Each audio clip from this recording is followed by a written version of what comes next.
Hey guys! What's up? I know you haven't seen our faces in a while. We've been gone for like 2.5 years. Yeah. We'll get to that in another video at another time. But it is now the first day of 2020 and we have to get this video out. As you know by the title, we busted our butts yet last year in 2019 to clear how much? $20,000. Over $20,000. And so I know you clicked on this video because one, you wanted to see our face, and two, you want to also know how to save this money or pay off this debt in 2020. So before we get into the video, we're going to introduce ourselves, reintroduce for some of y'all. This is Ashley. And my name is Rell. And we're two millennials just out here trying to clear some debt and just let you know about our journey and our successes doing that. We're going to split it into two parts. The first part we're going to talk about is how to get motivated. How to get motivated to clear debt and just, how to start that process. And then we're going to talk about how to be successful. So let's get right into it. All right. So the first step in the get motivated is to have your aha moment.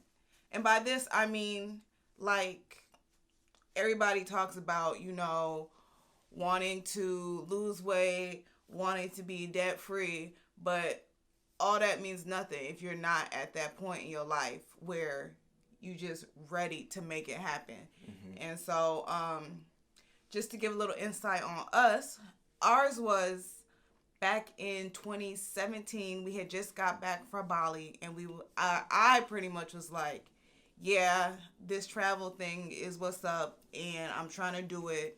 And I was just like, the only thing is stopping us from doing it as much as we want is money. And we both went to college.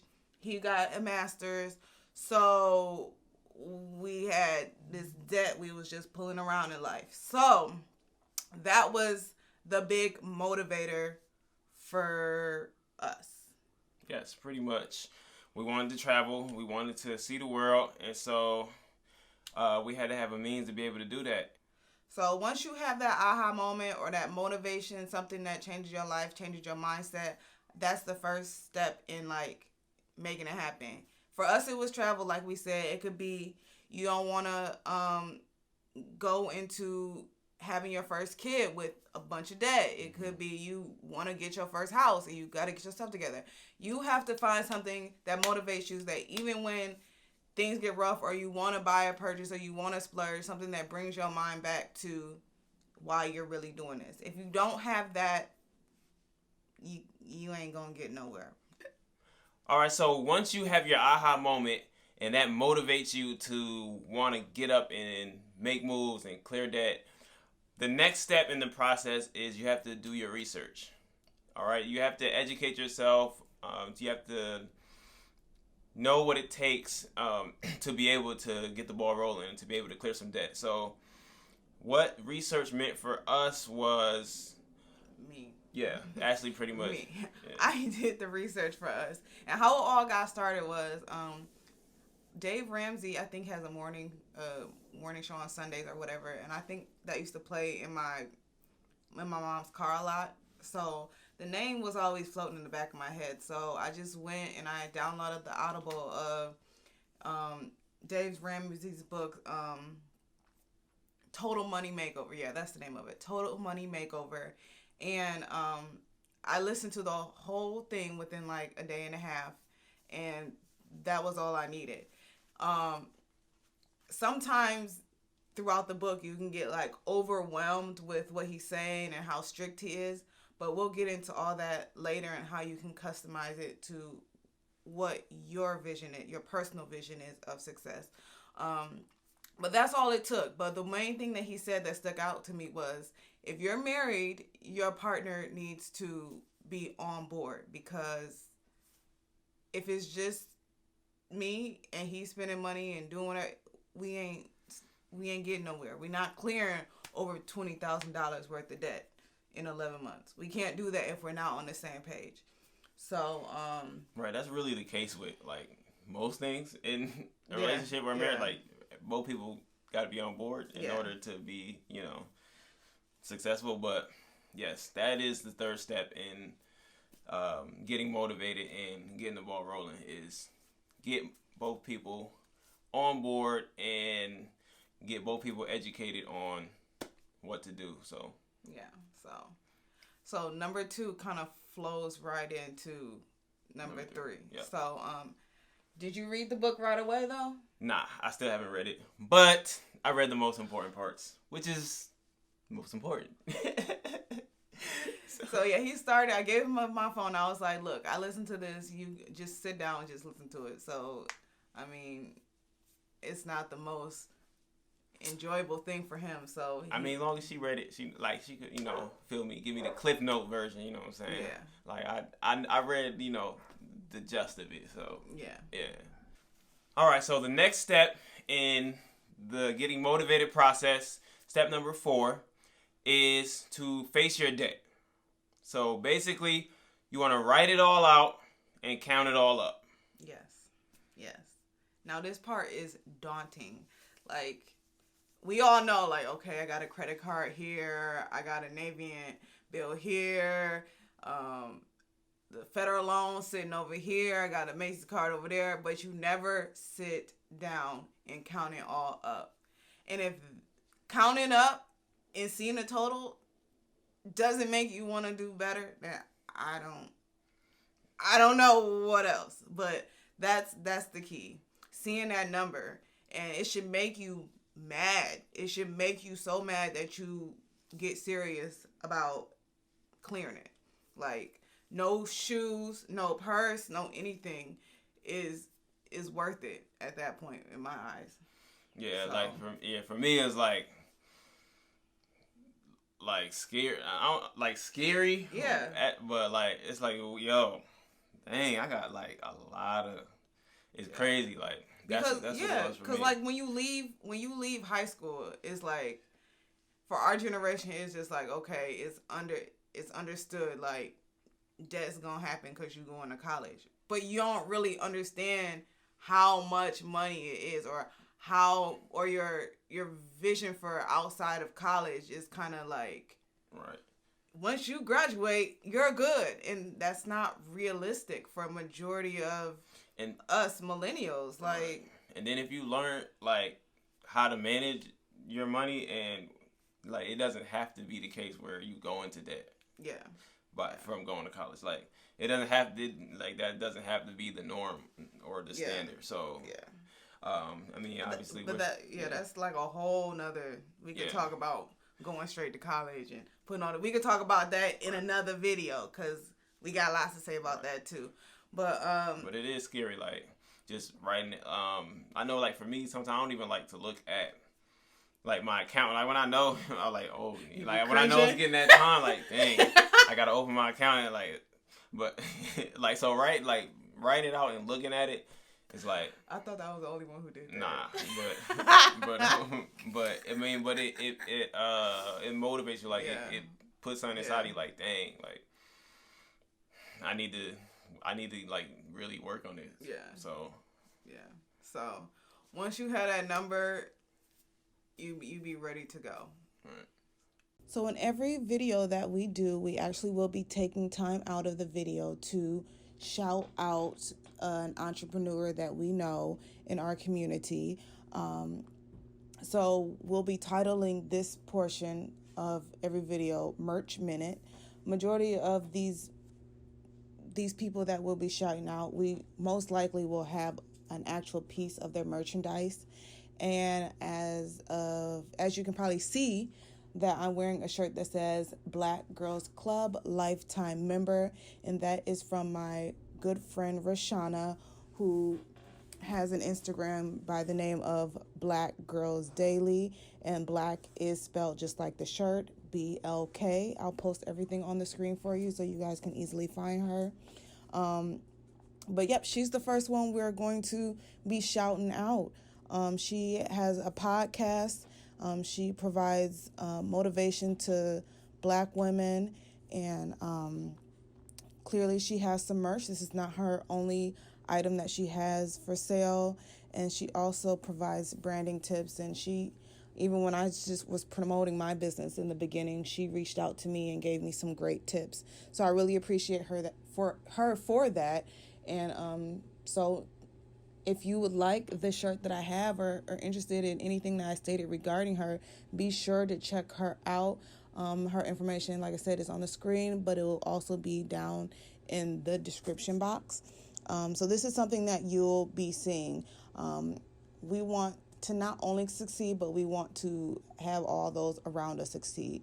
It's crazy how sometimes we can be so easy to support small businesses of people that we don't know, but we are hesitant to support those who we've known forever, family, friends. We're just always so hesitant to do so. So I want to change that. And like I said, these people that we are going to be shouting out in our most recent videos that we do from here on out will be items that we already have, people that we already love, people that we already support. So definitely be on the lookout for that throughout our videos. All right, so now you guys know how to get motivated. But, bro, how do we get successful? So, first of all, you got to remember that if at first you don't succeed, just keep trying. Like, everything's not going to be perfect the first time around. That's just life. Like, you're learning a new way to live. You're learning you're getting education on a new way to finance your money or handle your finances. It's life-changing. Right. So don't get discouraged if you make mistakes or if you fail at first. It's totally normal. Just it's all about how you pick yourself up and keep going. Keep striving. Keep trying to attack the debt one step at a time. All right. So for us in 2018, we started because Dave Ramsey tells you to save up $1,000 to just put aside. Mm-hmm. So we did that. That was out of the way. And then it was time to actually start clearing debt. All the extra money after paying bills, we were supposed to put a lump sum into that smallest debt. But unfortunately, halfway through the year, we did fall off. At the beginning of the year, we said, okay, we're going to take this year. We're not going to go travel anywhere this year. We'll just focus on debt. But we got the opportunity we were offered the opportunity to go to Cuba. And for those of you guys who know, like, Cuba has, for us to go over there, there's restrictions. Like, you got to go with the group or you got to go with the reason. And we didn't know, with this person in office. We didn't know, like, in the future, things could change. We might not be able to go to Cuba because we just recently was able to get access. So we was like, okay, if it was anywhere else, we would just turn it down and say we'll go when we can go. But because it was Cuba, we was like, and we put a halt. And then started saving everything. Yeah. Just started going toward going to Cuba. So, yeah. But I'm not mad at it because it helped us. It opened our eyes to do better for 2019. Like, we were, like I said, we did it for about 6-7 months. We were successful. I think we cleared 3 debts. I know I cleared one of my Navians in 2018. I know we cleared a New York and Company card. I went to school and I cleared the rest of that bill. I had just finished school and I paid that off like within a month and a half after graduating in 2018. So we did good. Yeah, we did some good. In the beginning. But it definitely opened our eyes of how to tweak everything to be successful for 2019.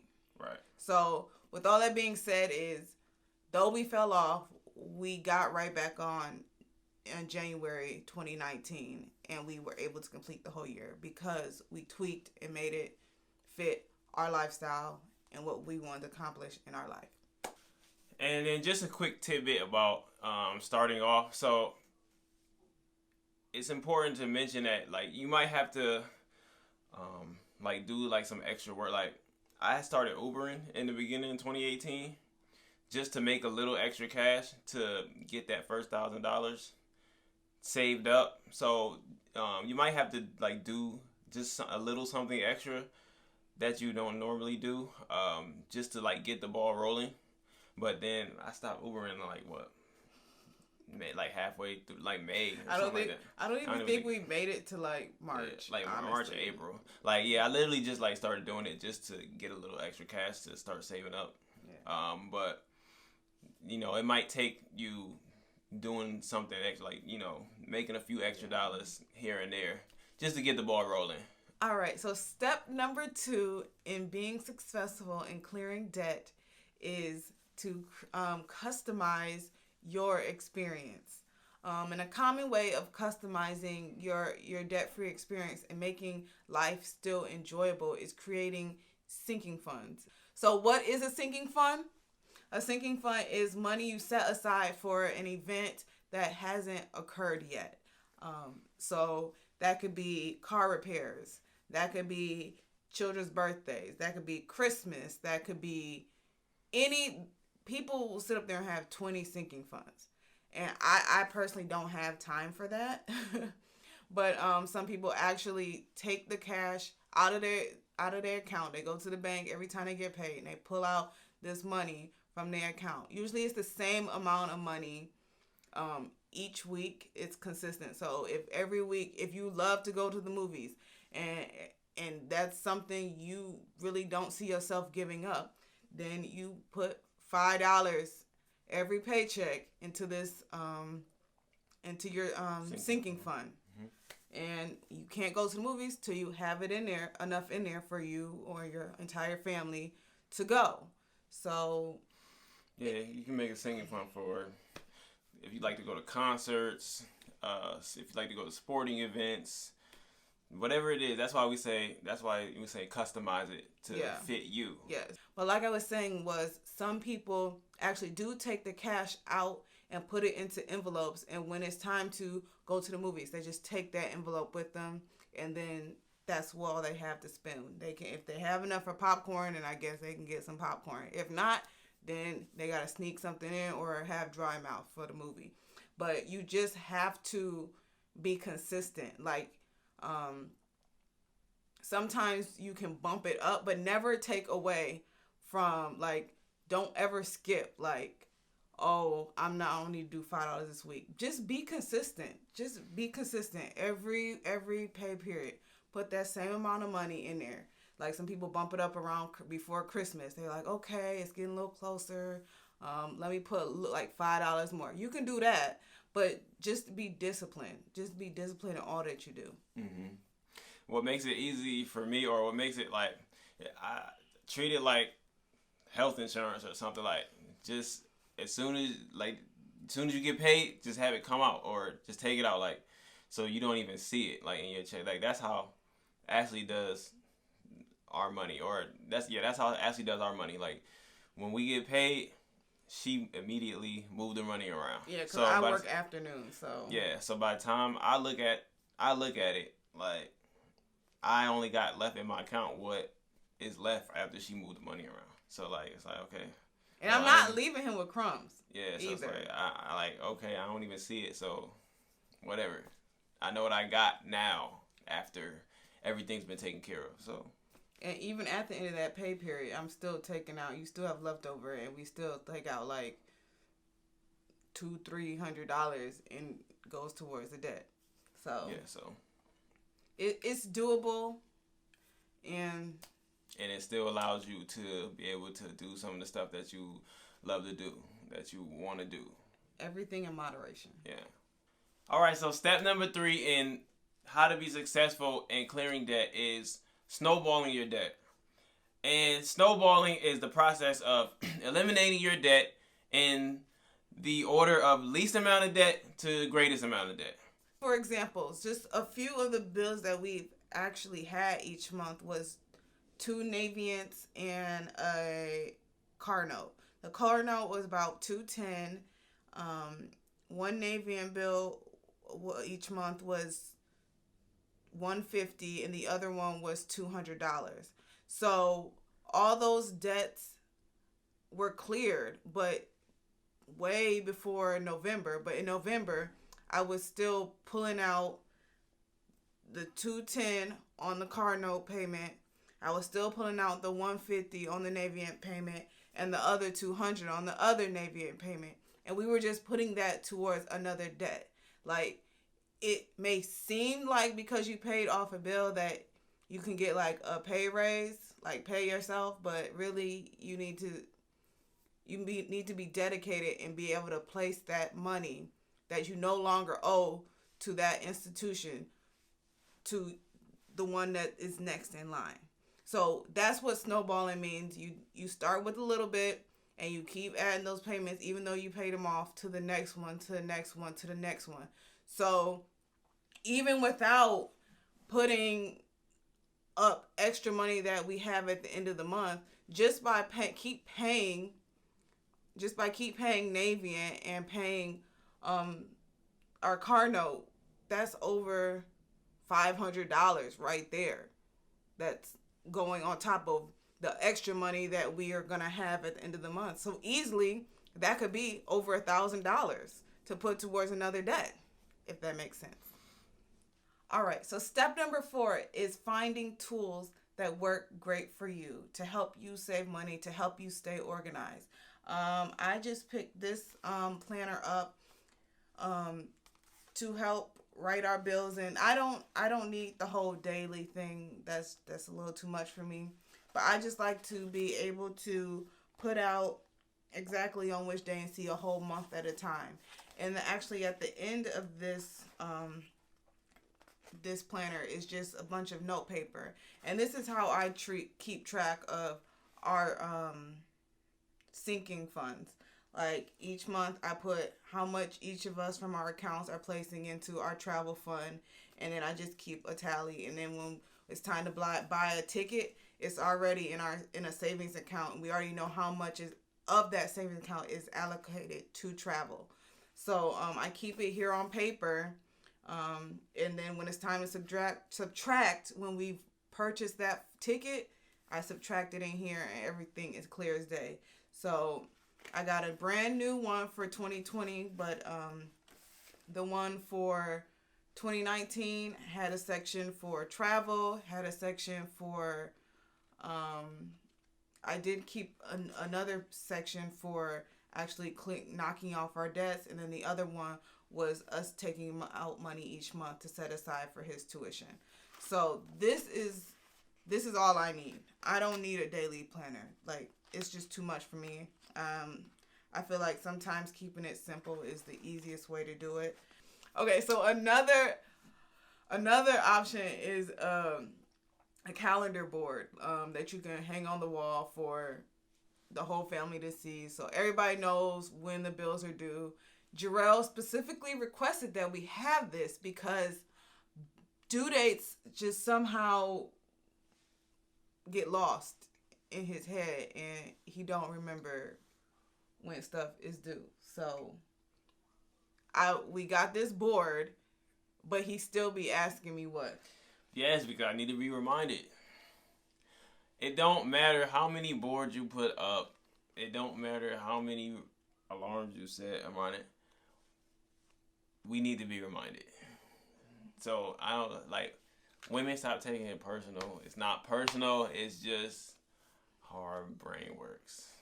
As you can see, we're not perfect, but I nip it in the bud. I don't play that. So that's why now, pretty much all of them 2019, even if it's coming out of his account, I just go ahead and set it up. Utilities, whatever, I'm setting up the payment. Yeah. We even put one on auto because the date fluctuates. Like, the date is never consistent. I hate auto payment, and I hate auto payment because So yeah, we talked about the planner. We talked about a big whiteboard that's got the calendar on it. And this is a jar of money. So it recently got cleared out. This may not work for everybody. Some people don't really even touch cash. So this is for the people who actually touch cash. In my field, at my job, I get commission, and then we get 20% gratuity or whatever. And then, but on top of that gratuity, people actually hand me cash. And when I first got this job and I started getting cash in my hand, like, I was like, oh, I would call Bay up and be like, oh, let's meet at the strip club. No, let's meet at a restaurant. Let's go eat. It was just like money was burning in my hand, but that lasted like not even a month. I was like, yo, what am I doing? Like, this is extra money. So I just started paying. I just started putting money in this jar. Every time I get a tip, I don't touch it. I don't get gas with it. I don't get anything. I treat it like I don't even know I got it. And so I think we emptied this jar out twice, like 6 months in, and then I emptied again the beginning of December. And the first time it was just under $2,000, and that was able to just go straight to his tuition. And then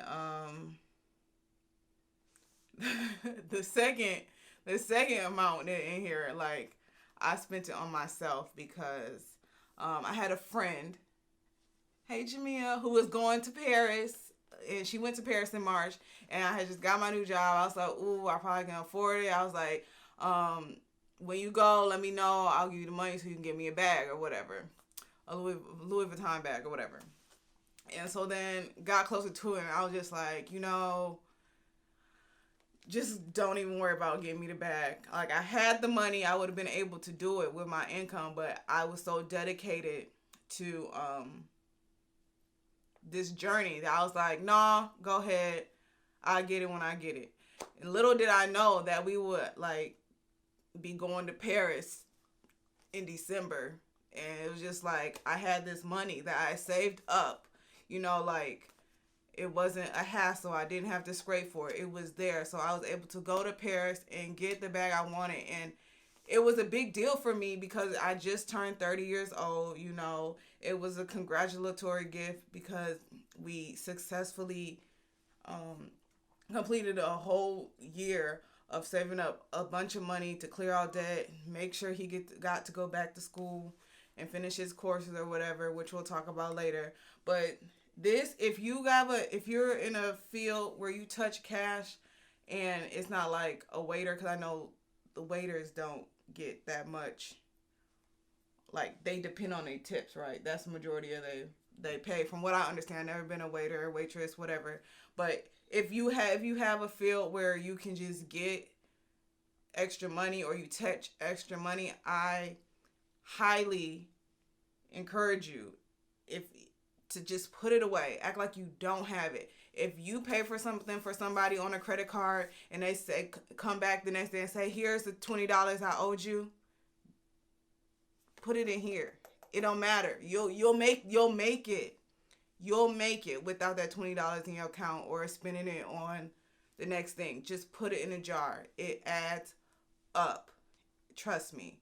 So yeah, and then he got to get his tattoo with money in his jar too. So it didn't all go to me. But I already had the money, but yeah, but I mean, it was just nice to have it. Like, even if, like, our emergency fund, if something happened, and we depleted that, we still have cash.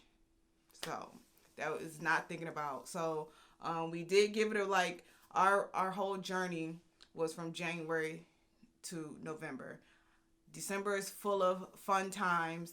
It's full of he's got a lot of people to get birthday gifts for. A whole lot of people. In December. It's my birthday, it's New Year's, it's Christmas. It's just ridiculous. We work so hard. I'm all about balance. We ain't gotta go hard all the time. That's just how we do it. Like, it's not that deep. We here to live life. If he was gone tomorrow and all we did was clear debt and we didn't have no fun memories, like, to me, that's crazy. I can't do it. I feel like a lot of millennials think that way too. That's why I took what Dave Ramsey said and modified it, because it's not realistic, in my opinion. I'm not no professional or anything like that. We just regular people. But in my opinion, I mean, it's probably realistic, but it's just a matter of like what you like. yeah, Nobody want to just be yeah. like you want to be able to. I feel like majority of millennials want some balance in their life. Yeah. So there's no wrong way like to do this. You can be as lenient as you want, or you can be as strict as you want. But I just encourage you to start this journey and to make it your own. But don't be too lenient though. Yeah. Cause don't be too lenient. Yeah. So with all that being said, we hope you guys have a blessed year. If you have any questions, comments, or concerns, leave them down below. We would love to answer them. We love to communicate. I don't know if he'll be posting on his Instagram what our next debt amount is and our goals. That's it. One tip that worked for us.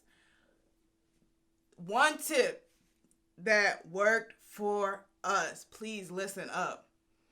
Is to give yourself a date to clear your debt. Don't let it hang in the wind. If all else fails, you have that to remind you that you have a goal in mind. If you want to go get that bag, you be like, oh, I can't get that bag. Why? Because I'm dedicated to clearing this debt off by the end of March. Give yourself a date. It helps. It helps in everything you do. It will help you save a few more dollars. It will help you move your money differently.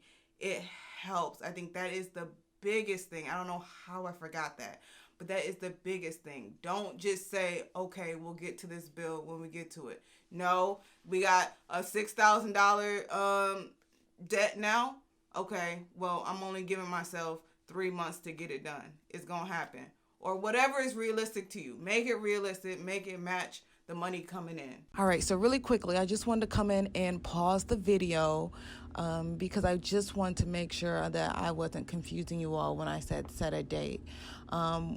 Yes, it's good to have a date that's far off to clear every single debt that you have, but what I really believe was helpful in our process was to set a reasonable date for each debt that we have, and the more debts you pay off, the easier it will kind of be to kind of calculate ahead how long it's going to take you to pay off your next debt. So that was key, especially towards the end. I was determined that we weren't going to pay any debts in December, and there was a point where we were probably like $50 or $100 short of clearing that last debt of the year, which was his credit card. And he was like, oh, that's okay, we can get the $100 from December. And I was like, no, November it is. In November it has to be.